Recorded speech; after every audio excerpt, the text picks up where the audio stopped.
Apie Lenkiją galvoju. Nu, gerai, kad jie yra, nes kažkaip, jeigu nebūtų Lenkijos, tai kas gyvėtų jų būtų.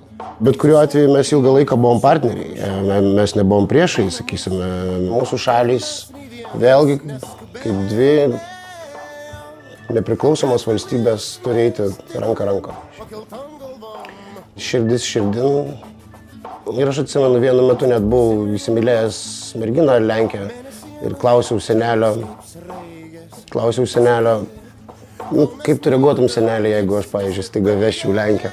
Ir jisai sakė, moterys tai jų gražios.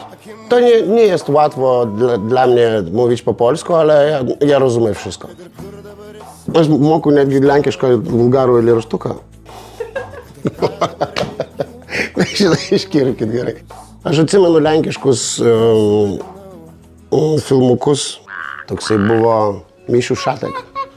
Šiaip baisus multikas, nes vaikystėje visi nemėgdavo tų lėlinių animacinių filmukų. Ir pabaigoje jis visą laiką atsisėsdavo ant savo lapytės ir sudainuodavo tokią dainelę. Jestem sobie mały miś, gruby miś, znam się z dziećmi, nie od dziś. Ir tada jis pasakydavo, dobranoc, dzieciaki. Dobranoc. Ir išjungdavo šviesą. Kiekvieną aplaistyt, dušo po kojom.